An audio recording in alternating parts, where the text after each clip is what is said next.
you talked about how you don't want Israel. You're saying Israel that October the 7th happened. You're placing that in historical context. I understand that. Please don't say that again. We don't have time for it. You've made that point 5 times already. I don't know what you have time for. Oh my God! For the love of God, let me finish a sentence, man.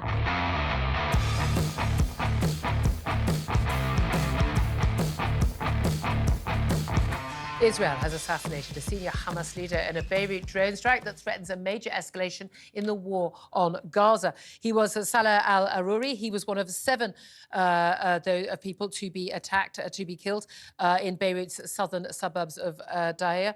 He's a deputy leader of Hamas's political wing and founder of his militant operations in the occupied West Bank. I would say it's a jolly good thing that this man is no longer alive. I say well done to Israel, whoever else is going to claim that they carried out this airstrike. Joining me right now to discuss this is Dr. Mustafa Barghouti.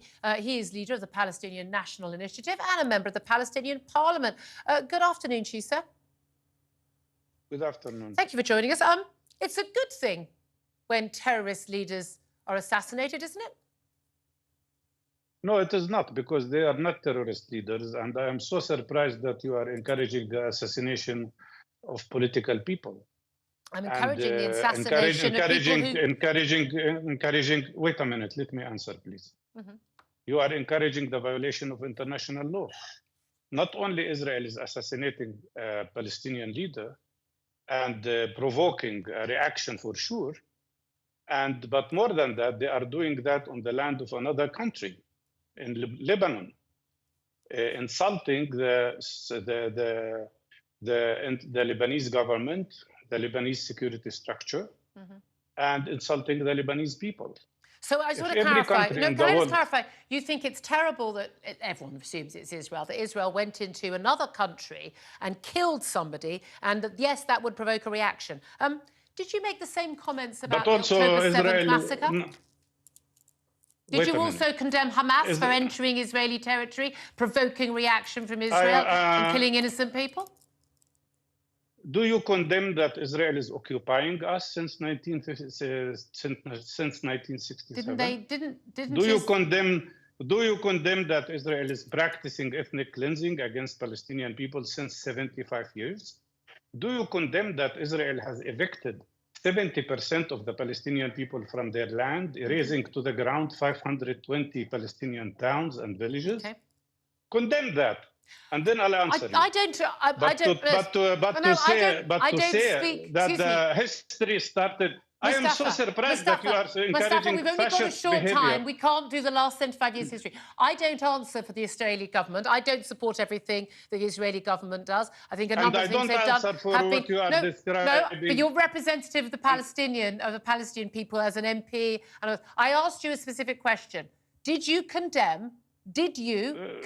I will not answer your question till you tell me whether you condemn the atrocities that are happening in Gaza. 3 war crimes.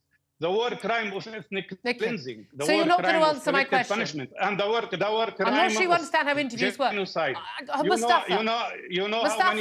I asked you a relevant question.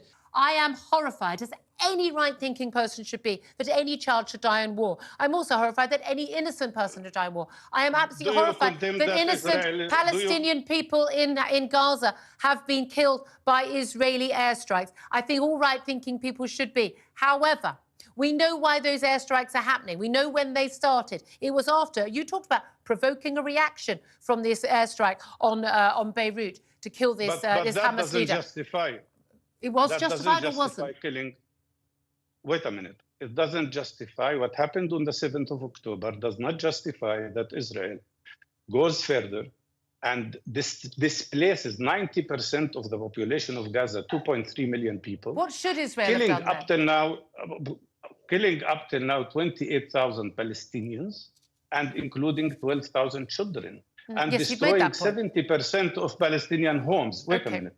The way out of this is not to provoke another war with Lebanon. That's what Netanyahu wants. That's, by the way, against the will of many Israelis. Yes, who no, don't want to see their but soldiers. the interesting thing is that Israelis who disagree with their government are able to do so in a democratic country, which, of course, doesn't exist anywhere else in the Middle East. OK, you say you don't approve of... And do you think that Israel is a democratic country? I know that Israel is a democracy. They have elections. No, this man is now has 4 courts against him because of 4 cases of corruption. This man knows if the war stops, we haven't got time to do the entire history of Benjamin Netanyahu, who is not a popular figure in Israel. I'm not here to defend Benjamin Netanyahu. Mustafa, is it possible to... Whenever I speak about Palestinian rights or Palestinian situation, you claim it is history. I'm talking about what's happening today. No, I know, and this is not history. Can we just... You talked about how you don't want Israel. You're saying re-Israel, that October the 7th happened. You're placing that in historical context. I understand that. Please don't say that again. We don't have time for it. You've made that point 5 times already. I don't know what you have time for. Oh my God, for the love of God, let me finish a sentence, man. Now, we talked about the Prime Minister suffering that major revolt. 60 Tory rebels rebelling against his Rwanda plan. Big amendment votes yesterday. Of course, though, the big vote is tonight on the actual vote, well, on the bill as it actually stands tonight. Are there going to be amendments that do get through from either the One Nation side or indeed these I suppose, the Red Wall Tories like Jonathan Gullis, who we spoke to earlier, trying to amend the bill to make it tougher? Well, joining me right now is immigration lawyer Ivan Sampson. Good morning to you, Ivan. Good morning. Thank you very much indeed for joining us. Now, I must just, before we get onto this, I just must get to put you a point we just had from a caller, William in West Sussex, and he was asking a question of my guest here in the studio, Rear Admiral Dr. Chris Parry, who's put forward suggestions and has, for the last 6 years, been basically sort of lobbying Number 10 on a way of dealing with this illegal migration crisis. And I think anyone who doesn't accept that tens of thousands of people coming to our shores on dinghies, risking their lives over the channel, if they think that's not a crisis, frankly, they're not living in the real world. It certainly is in many different ways. But this gentleman was suggesting, clearly a military man, actually, we take, big British warships, take them into the channel under a different flag, a flag of convenience, the Rwandan flag, he suggested. People rescued, taken in the middle of the channel, taken on board, never at any point touching British shores, and taken to Rwanda or taken to the Ascension Islands or anywhere else, and never actually touching our shores, and that is really the only thing that's going to work. What do you make of that plan?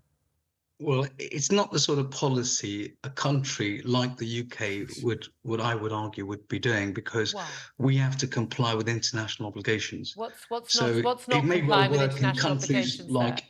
Sorry? What's not complying with international obligations? There's maritime laws about rescuing people. Yes, for example, they would be rescuing people. And we are members of international treaties like SOLAS, which requires us. And then there's obligations. If somebody gets on the boat and says, I wish to claim asylum, then we have an obligation to entertain that asylum application. And remember, but we can but we have an obligation to make, quite rightly, to rescue people at sea. Some people suggest, leave these people. No, absolutely not.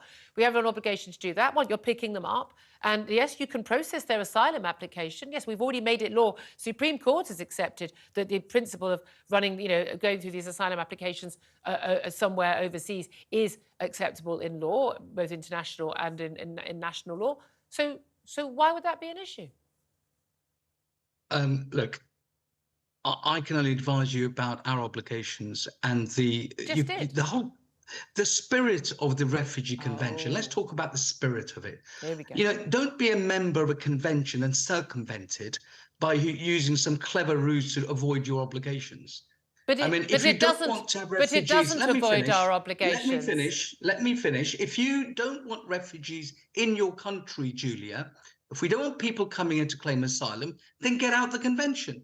But don't try and do it a roundabout the way. So on the face of it, you look like you're a good human rights country, but really you're not, because you just want to not have them here in the first place. Okay, I mean, again, I think a lot of people don't want these people here. They don't believe they're genuine, and they don't believe that if they are genuine, that they're remotely the most deserving. Yeah, on one level, I agree with you. Let's just be honest about this. But we also know this is what an awful lot of other countries in Europe are now looking at. And perhaps, even some of the countries you wouldn't expect, the Swedens, the Netherlands and others, joining countries like Italy and France going, we need to deal with this issue. This is no longer sustainable. And we know this is going to be a growing issue. If you want to have a country like that, go and live in Russia or Belarus. They're two countries that people don't want to go to. Yes. I mean, those countries are not in the convention. Why? I wonder why. The trouble is, as you know, the convention was begun at a time when things were very different. We didn't have the absolutely huge mass scale of not just people fleeing war and persecution, but also economic migration that we are seeing right now from poorer countries to the first world. The question about that is, whether people want to come here or not, that's their choice, but whether people here have enough space to accommodate them, can afford to accommodate them, or want them here is another debate. I agree. I agree with you. I agree totally with you. What do you make about... We can't take everyone. No, well, look, but again, I can't find anyone who supports our current asylum laws who will give me a number when we go, well, yeah, we've taken all deserving in we can, all these 20-year-old men, supposedly from Somalia or wherever. I mean, we've taken all of them, and now the doors are closed, because at some point we have to say, that's all we can afford to take. The Met Office has said that 2023 was the second hottest year on record in the UK since, of course, records began, which wasn't actually that long ago in the big scheme of things. This comes out as a new law comes in force today requiring car manufacturers to make electric cars and sell electric cars to us, whether we want to buy them or not. There's actually going to be a mandate requiring a specific percentage of their cars to be EVs. Well, joining me now to discuss both these stories is Ed Gemmell. He's leader of the Climate Party. Good afternoon to you. Hello, Julia. And Benedict Spence is still here with us as well, just shuffled slightly down to the side. Now, let's talk first of all about the Met Office and the 2023 second warmest year on record for the UK. I say, yay. I don't remember it being that great a summer. I remember quite a lot of rain, not actually being out on my lovely new terrace on my sofa, but we had an average annual temperature of 9.97 Celsius. I mean, yeah, so a bit rubbish average, you might say. It's behind 2022's 10.03 Celsius. This is according to records that date back to the late 19th century. We're still coming out of an ice age from about 12,000 years ago. We would expect temperatures to be warming slightly, generally, wouldn't we? Oh, Julia, you do make me laugh when you come out with these statements straight away. So is that not true? So, was there a mini ice age? I think the point is to focus on what's actually important, Julia, and that's that the acceleration has happened much more rapidly recently. It's a result of man-made carbon emissions. That's been shown by the science. And I know you want to always talk about the science not working. No, cap T, cap S. It's the science, remember, the science. Well, all right, the majority of scientists then, 99.5%, or whatever it is. That's completely debunked. That is absolutely not. No, we always get sidetracked by this, Edmund. So let's not get sidetracked. So let's get ourselves back onto track at the moment. It's been absolutely shown by the scientists that we have been warming the planet faster since 1750 or so, and the start of the Industrial Revolution. Well, it goes back to 1750. And we can see, on the basis that in the UK, over the last 20 years, we've had 10 of the hottest years on record. And I know you talk about 9.97, but it's not about whether or not it's the average temperature during the entire period. It's whether we have heat waves. It's about those extremes that 40-plus heat wave, look, that hit us all. That was very unpleasant. Our homes aren't designed for it. We're not used to those temperatures in this country, and it definitely affects us. We've seen heat waves elsewhere. I was in Sicily last year. We had 45 degrees. We're driving along with the road literally on fire on either side. There's certainly been some freak weather events, some unusual weather events. However, there are freak weather events. There are unusual weather events. We are seeing temperatures changing as such. But given that the temperature increase in recent years, I mean, we're looking at we've seen 0.1 degrees Celsius warming in the first 2 decades of the century so far. I mean, is that genuinely something to be worried about? Yes, it is. And Why? you know yourself that in terms of the IPCC reports, which you often quote yourself when you're talking about this topic, the IPCC has actually told us that as these temperatures go up, and they are the most conservative, most credible scientific body on the planet. They're not conservative. That's not true. They are That's extremely not true. conservative. The IPCC always ramps stuff up. Anyway, if those temperatures go... So what's the problem with the temperature going up by 0.1? Well, when the temperature goes up, we get increased effects. We get floods. We get problems with hurricanes. We get problems with heat waves. That's we get not drought. what the IPCC says. In fact, That's not. No, in fact, this is the problem. You have these conversations. You just spout the stuff. BBC and Sky spout. This is not evidence-based. There has been no increase. Even the IPCC reports actually state, not the press release, not the Guardian or the BBC headline, actually state, no, there has been no increase. It is likely or possible. Julia. There's no increase in tornadoes or cyclones or hurricanes or flooding. There's not been an increase. You have said this on many shows before, and I think you cross it, I'll nod it in. The last IPCC report, so the Working Group 2 report that went for the 6th assessment, and I looked it up just before I came on, specially for you. And if you go to actually Chapter 2, 2.31 of the report, it says the observed changes.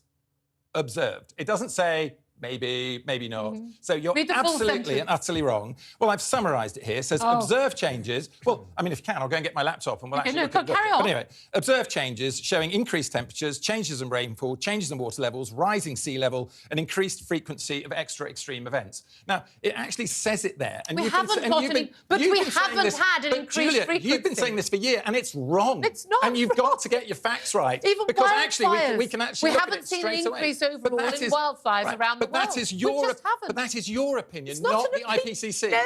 No, Julia, it is only your opinion. It's not there the either IPCC's. have or there haven't been more wildfires. Right. There are official statistics compiled on wildfires. The official statistics show there has not been an increase in the number of wildfires. Julia, you moved on from saying that the IPCC was wrong and doesn't say that we've had these observed impacts. We've just proved that wrong. We haven't we have, because in the report... You haven't even given a direct quote, for goodness sake. Sorry, Chapter 2, 2.31, you can look it up yourself. If you really want me to come on and quote it, I will bring my laptop in every time. There are official stats that are available from internationally renowned bodies that show there are not increases in a lot of the... We're told, what we're constantly told by the IPCC and others sort of scaremongers is about that it is likely, it is probable that there will be increases in some of these weather events and climate events as a result of global temperatures rising.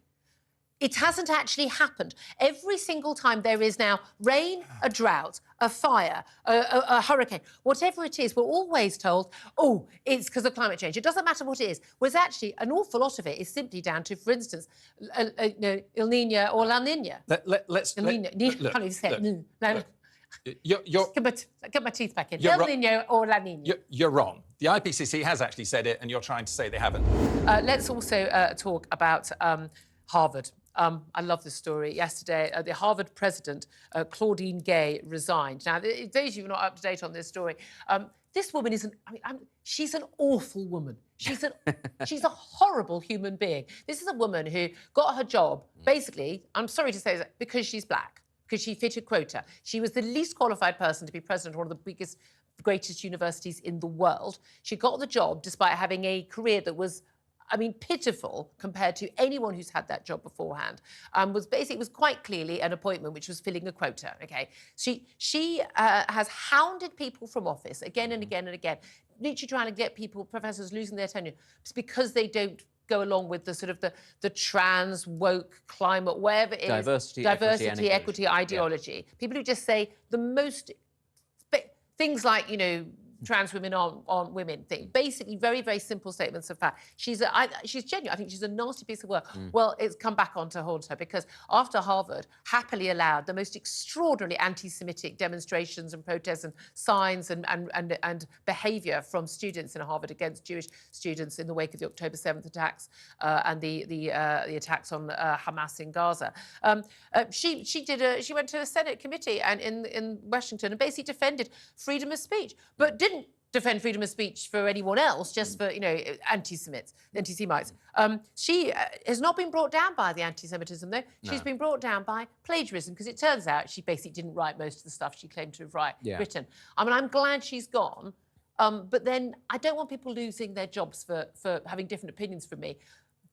I do. But but if you're defending anti-Semitism, then you probably don't have a business being the president of a university. What is particularly awful about that is that this is somebody who comes from the same school of thought that for the last 10 years has been pushing the idea that speech is violence and that free speech on campus is not in fact acceptable because it might harm minorities, except when it's about Jewish people, at which point you can say whatever you want. And I mean, to give you some idea, I mean, the BBC tweeted out this morning after she announced that she would be leaving Harvard, that she was the victim of the culture war. And I just thought, at what stage did anti-Semitism become the culture wars, which, let's remember, as we're always told, was started by the right to obfuscate from the fact that right-wing governments aren't doing very well. It is lie after narrative. It is disgraceful. It's fantastic that she's gone. But let's remember, she was one of 3 senior university leaders that appeared in that Senate, and they all said the same thing, which was it would depend on the context. And the other 3, one of them has also gone. There's still one left. But the thing, these are the 3 best universities in the United States.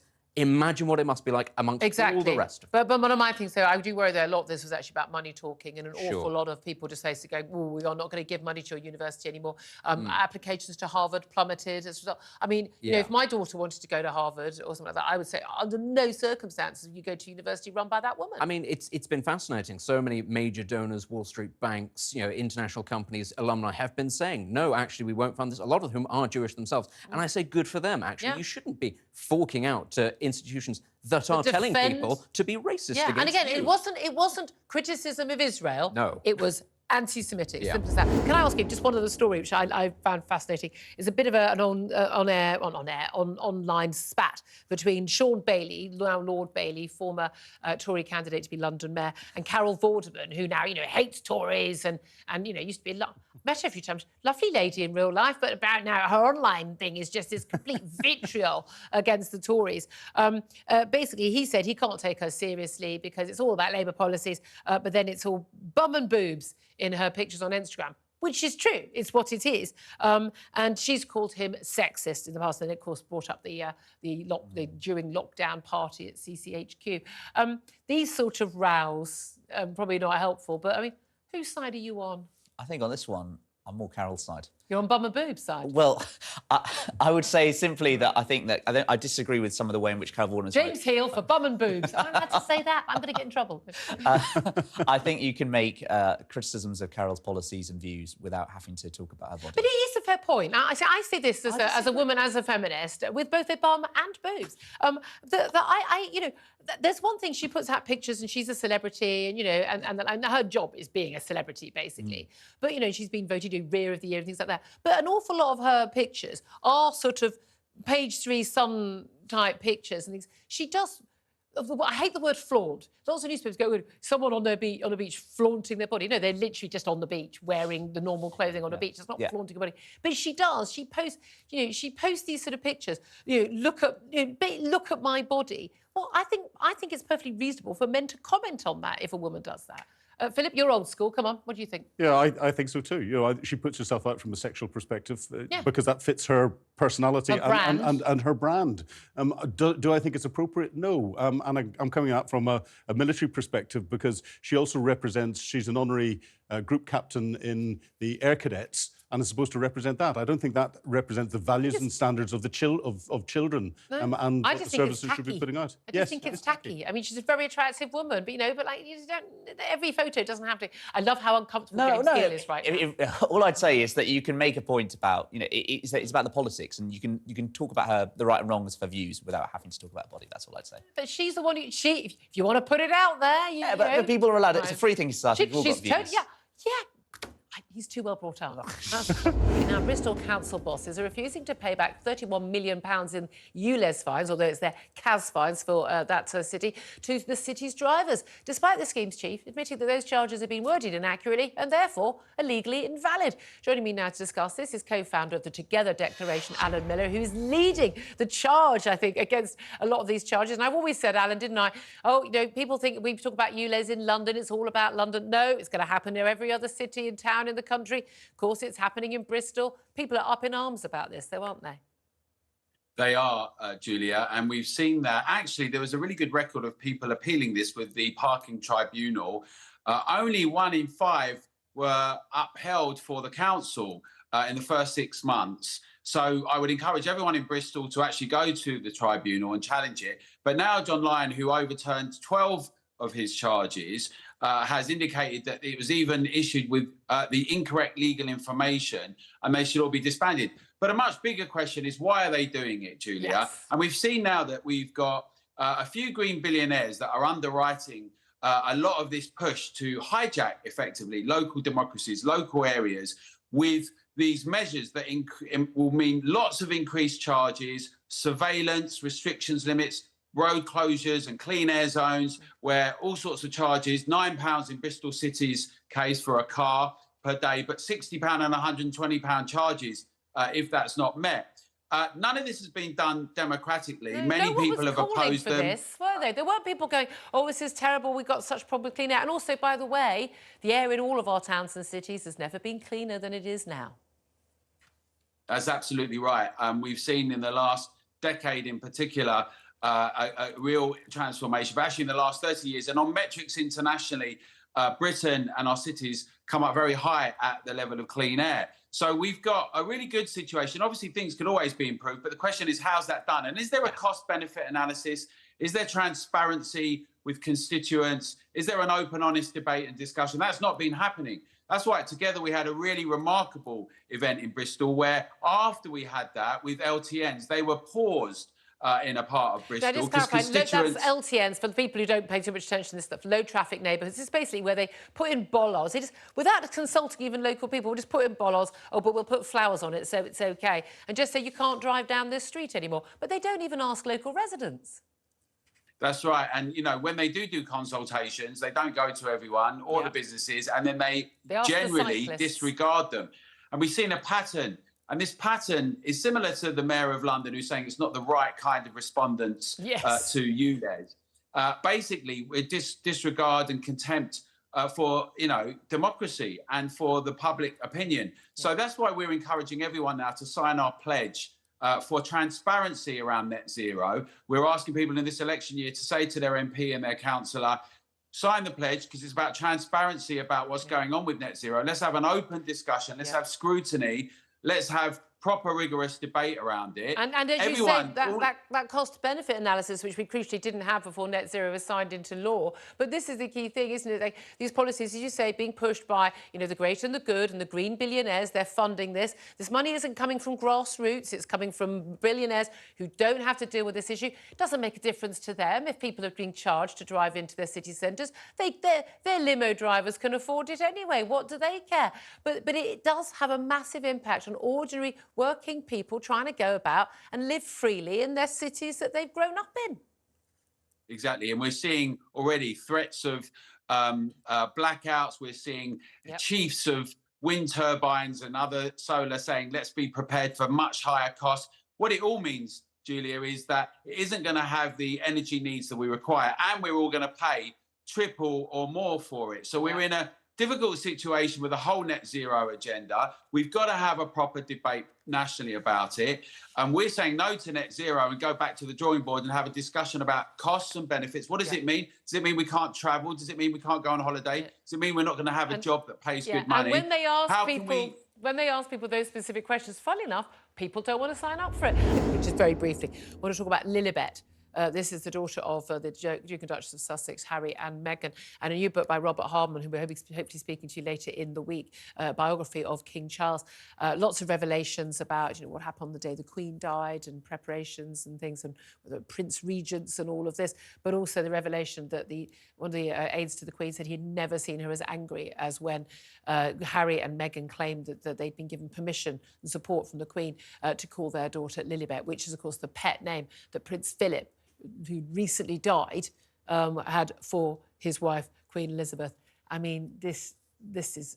It's just... I mean, families go through these issues over names, but I thought at the time it was a really bad decision of theirs. Yes, yeah, and I think it just shows, as you rightly say, that, you know, how divided that family has become and just how isolated I think Harry and Meghan are from the royal family, and I think it's... but also, if they didn't have permission from the Queen, they hadn't asked, like, look, UK, we'd like to contribute, because you know that she'd have said no, also because it's a nickname, not a proper name, and therefore, it's weird anyway. It's a personal thing. It's a very private thing, I think, amongst, obviously, for the Queen. So when your whole life is on display like that, to have that personal thing, yes. the nickname that your late husband of decades and decades had for you, and then that name to be there on this child, who, by the way, I don't think she's ever met, has she?